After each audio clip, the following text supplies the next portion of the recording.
This lesson is factoring quadratic expressions. We are going to focus on two types of problems. Example 1 is factoring out a GCF, and example 2 is factoring a trinomial with a lead coefficient of 1. So, starting with example 1, first of all, GCF stands for greatest common factor. When I look at example A, my greatest common factor of 4 and 8 would be a 4.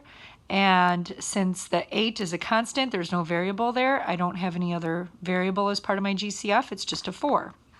So if I take away the GCF, what's left over? Well, from 4x, I already took away a 4, so I have an x remaining. And from 8, I would do 8 divided by 4, and I'm left with a 2. So there's my answer. Now, if you would like to show a little more work, you could do this to help you figure out what's left. Whatever your GCF is, you divide each term by that GCF to figure out what's remaining.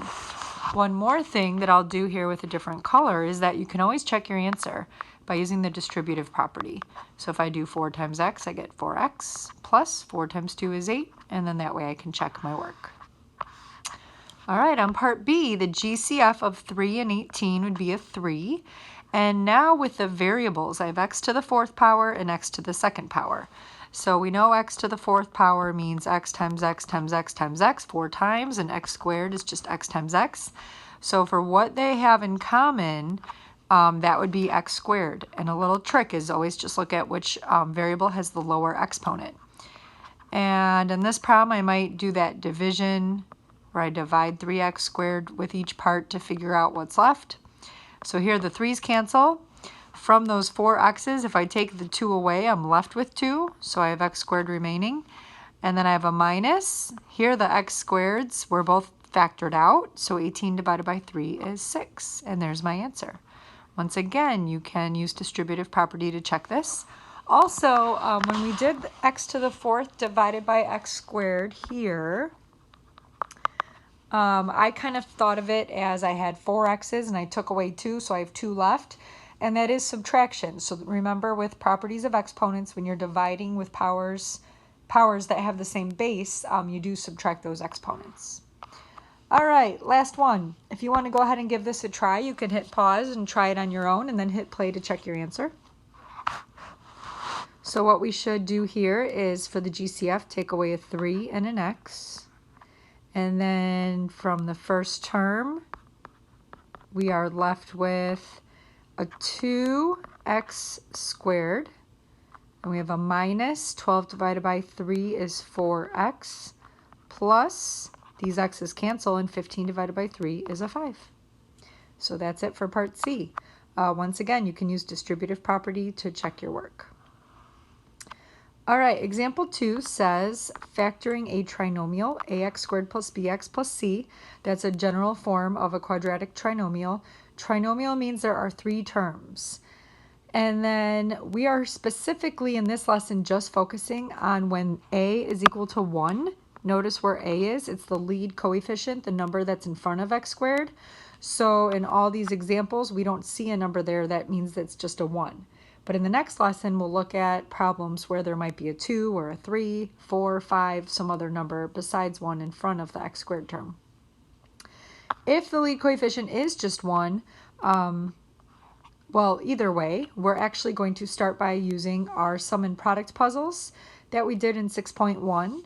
So when you have your a, b, and c values, what we will do in general here is we will multiply a times c on top and put the b on the bottom. And then with our sum and product puzzles, remember that we found 2 numbers that multiply to the top number and add to the bottom number. So on part A, when I multiply 1 times 10, on top I get a 10, and on the bottom I get a 7. And now I just need to find 2 numbers that multiply to 10 and add to 7. Some of you can just look at the 2 numbers and right away know that's a 5 and a 2. If you have trouble doing that, feel free to get out your calculator. To find a list of factors of 10, start by dividing it by 1, and you get a 10. Divide it by 2, and you get a 5. If you divide by 3, you get a decimal. 4, you get a decimal. 5 is already on our list, so we've got our complete list of factors right here. And then you can use that list to figure out which add to 7. Once you have the 2 numbers, 5 and 2, we set up 2 sets of parentheses. we have x times x, since that's how we get the x squared.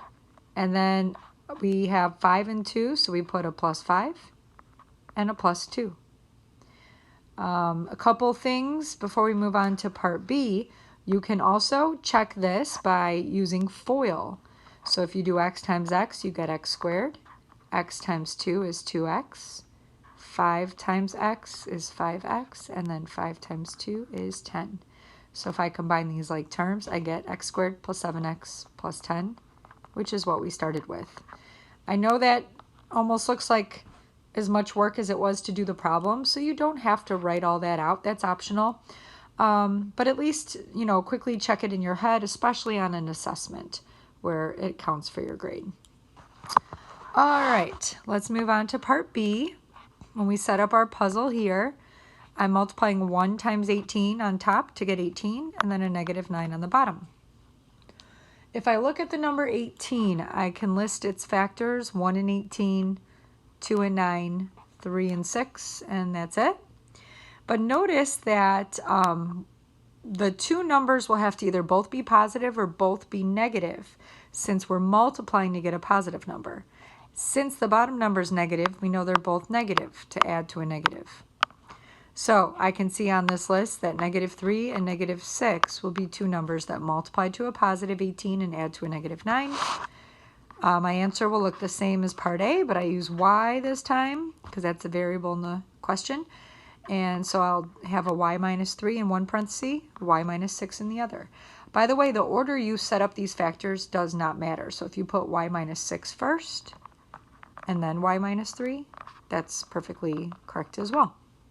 And you can FOIL that to check it. All right, last problem.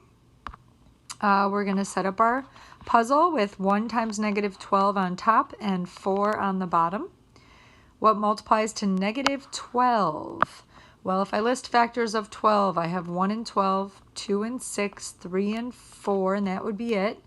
Now, to get a negative 12, there has to be one of each, a positive and a negative. So since the number on the bottom, the 4, is positive, I want the bigger number to be positive, which means the smaller number is negative. And now I can see which of these sets of numbers adds to 4, and that would be a negative 2 and a positive 6. So to factor this, I have a q plus 6 times a q minus 2. And if I wanted to check that, I could use FOIL. Q squared plus 6q minus 2q is plus 4q, and then minus 12. All right, very last example for this lesson is putting it all together. So when we look at this problem, what you actually should do on every single problem you're factoring, no matter what, is always first look for a GCF. So in this case, there is a common factor of x in all three terms. If we take an x away, we're left with x squared plus x minus 12. Now we're not quite done. What's left in this parentheses is a trinomial, and we need to see if that can be factored any further. Now up above, in our examples here, we were left with whatever was in the parentheses, some sort of polynomial that could not be factored any further, so we didn't really try. But from now on, we should always look and make sure we can't keep factoring. So if I multiply 1 and negative 12, I get negative 12. We just listed those factors up above in part C. Which of those multiply to negative 12 and add to 1? That would be a negative 3 and a positive 4. So the part that I highlighted can factor to x minus 3 times x plus 4. That's not my final answer, however. I can't forget about that GCF of x that should go out in the front.